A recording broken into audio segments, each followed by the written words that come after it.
we haven't talked about the rules for the identifier names. So let us first start this video tutorial with the rules, discussing about the rules about the identifier names for our functions. So these identifiers have three major rules that we must always follow when naming them. So these rules are called naming conventions. So the first thing that we must understand is that we can use dollar signs, we can use letters, and we can use an underscore before the name of a function that we want. Otherwise we can't use a number or any other characters at the beginning of a function name. The next thing is that we can also use a dollar sign, letters, underscores, and numerals or numbers for our function names after the beginning of the function, after the beginning name of the function. So we can use any of this in between our function name and at the end of the function name.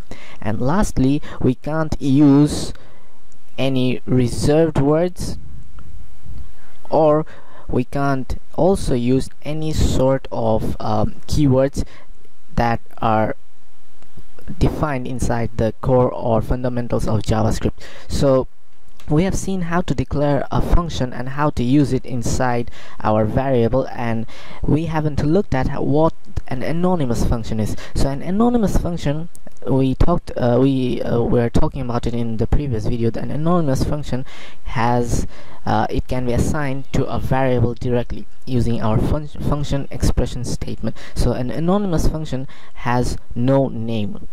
So these functions, when we refer to functions without any names, we can create them on the fly when we need it.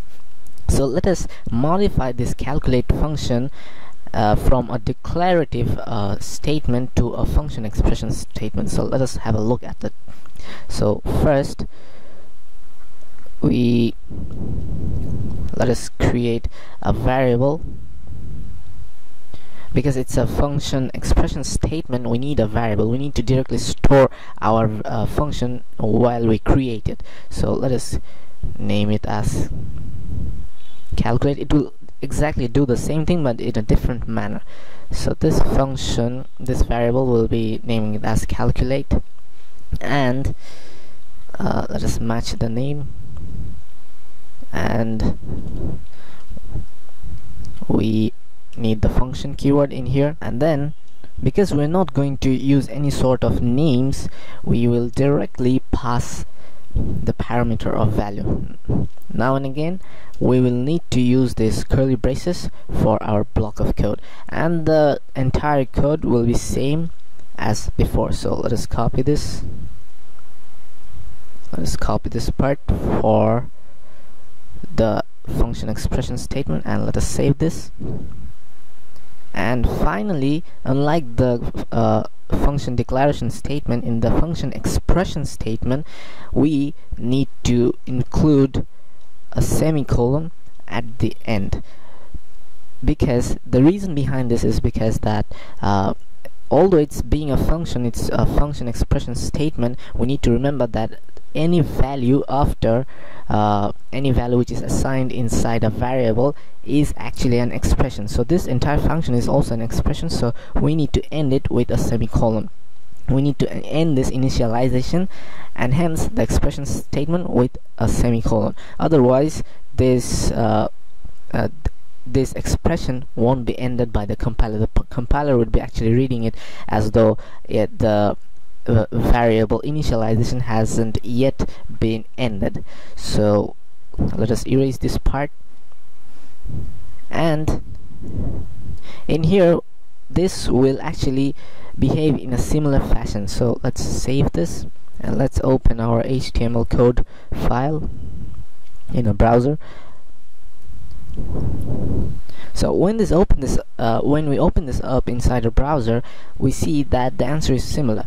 What has actually happened inside this is that this entire function, this entire anonymous function, you will be noticing that it does not have a name. This entire function has been written inside a variable. It is being directly stored inside a variable as a value, as an expression, as an initialization statement or as an expression statement inside the variable.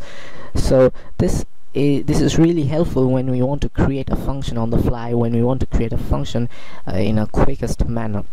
Functions can do several other stuffs. For example, we can actually make the variable behave like a function. So how do we do it? Let us first start by creating a simple function that will subtract two values given by the user or the programmer. So for this purpose, we'll be needing the function declarative statement. So this function declarative statement, we'll name it as subtract, and it will take in two parameters, first val and the second val. And let us put all our codes inside these curly braces, and this will return the answer after it subtracts the second value from the first value, and we will be returning the entire calculation after we subtract all the operands. And so let us end this with the semicolon, and that's the function. That's a simple function. Now this function, this function will be assigning it inside a variable without a value. So when we assign it as a value inside a variable, the variable will actually make a copy of that function, and it will exactly behave like one function. So let us look at it. Let us declare a variable called sub, and let us use this function subtract. In here you'll be looking at an unconventional way of using the subtract function. This subtract function needs to have parentheses normally, but in here we are not using that parenthesis inside our subtract function. And when we are using it as a entirely new value, it will be used as a function, but this function will then get copied inside this variable. And when it gets copied inside this variable, and when the compiler sees that after being copied it has no parameters, it will actually make this variable sub that we named it as sub, as it will actually behave like a function that will operate or that will behave in a similar fashion as subtract. So let us take two values, and let's erase this first. Let's erase this, and we can actually create a new variable. So let us name this as sub2, and we will use not the function that we recently created, but we will use the variable that stores the function subtract. So we are going to use this sub, and we are going to pass in the parameters, and this parameter will both the parameters will take a numeric value each. So for the first value, let us pass 2, and for the second value, let us pass 5. This 5. So basically it will subtract 2 from 5. So we'll have the answer 3. Now we need to print this on our browser. So this is sub2. Let's save this, and we get the answer immediately. So I hope you're looking at it carefully, because that's what we expected. Now what if we want to actually directly use this subtract function rather than this sub variable function? So what's gonna happen? Let's have a look. So let's create one more variable, and we are going to name it as sub1, and this time we are going to use the parenthesis. Now when we use the parenthesis inside this variable, the compiler will interpret it as a function that won't be copied inside this variable.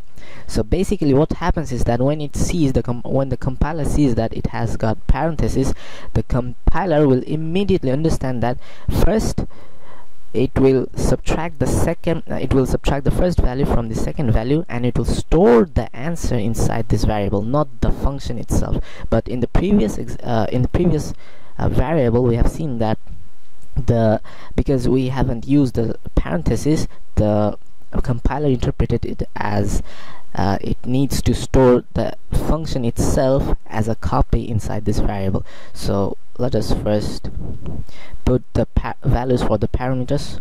Let's put the same values, and let's look at what happens when we put on our browser. So let's put 5, and let's change this sub2 to sub1, and let's save this.